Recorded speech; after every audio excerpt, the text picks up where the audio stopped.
Hello, Saints.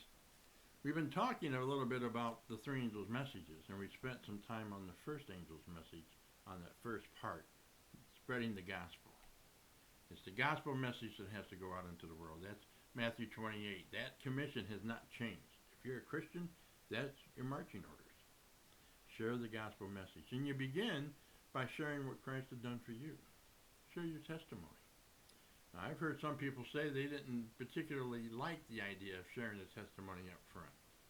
But I see sharing the testimony with other people as giving them an example of what Christ has done for you, that maybe in their life, where they're at, they can see that Jesus, what he'd done for you, and think to themselves that maybe if he did this for you, he can do the same thing for them. And that's why your testimony is so important. And not just yours, but people need to hear a variety of testimonies. And by doing that, what they really hear is one testimony. That's what it is. It's different stories about how you got saved, but it's all that same story about how you were traveling down the path without Christ. Something happened, and now you're traveling with Christ. It has to do with salvation, restoration, reconciliation, all that. So really, it's the same kind of story. But every one of our experiences are different. And we share that with others to tell them about how Christ has saved us. After we go through spreading the gospel, in the context of that, is the other part 2 of the first angel's message. We read, crying with a loud voice. And it says, and so I saw that angel flying in mid-heaven with the everlasting gospel, crying with a loud voice, fear God and give him glory, for the hour of his judgment has come.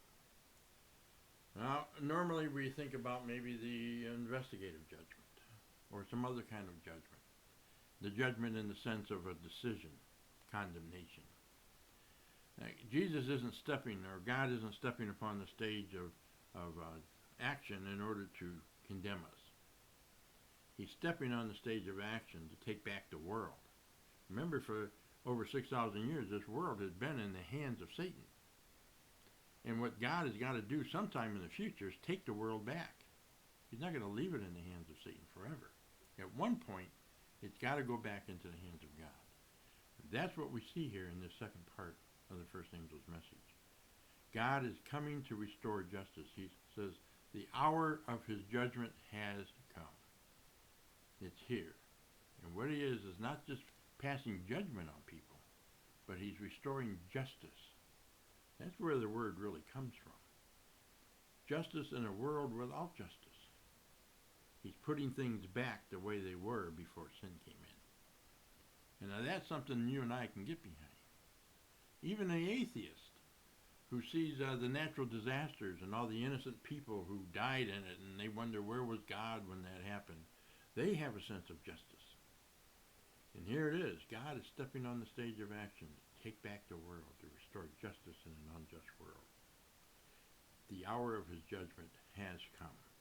Now that includes the final verdict as well, but I want us to have that bigger picture of what judgment really is about. And as Christians, we don't fear the judgment. We have already accepted Christ. We are in Christ right now. And so while in Christ, there is no condemnation. But to those outside, that's why we want to give the gospel message to them, so they can receive Christ and not receive the condemnation. Enlarge the kingdom. That's what we're talking about here. The second part is very important because it takes place at the end. It tells us where we are in salvation history. God is wrapping things up. It's time to go home. And so this is really important for us to kind of get a grip on. So think about that in the coming days, about judgment and what it really means, and not something that you have to fear. Even after David committed that horrible sin of not just adultery with Bathsheba, but he also had organized the execution, the killing, the murder of her husband Uriah. He gave him his orders to take back to the captain of the guards, and he took back his own orders for his own death. And there he died along with many of his men. So David was guilty of mass murder, not just murdering one person. And so, yet at the same time, David is looked at as a man after God's own heart. And so we know that judgment, when David says there in the Psalms, for God to examine his heart, judge him, compare him to the law, he sees not the old David, but the David who had been converted, the David who had submitted himself to God, the David who recognized his sin and acquiesced and asked for forgiveness and was changed, was transformed, made new. So judgment is not something we have to fear. Think about that in the coming days, and we'll come back now then to the third part. Blessings.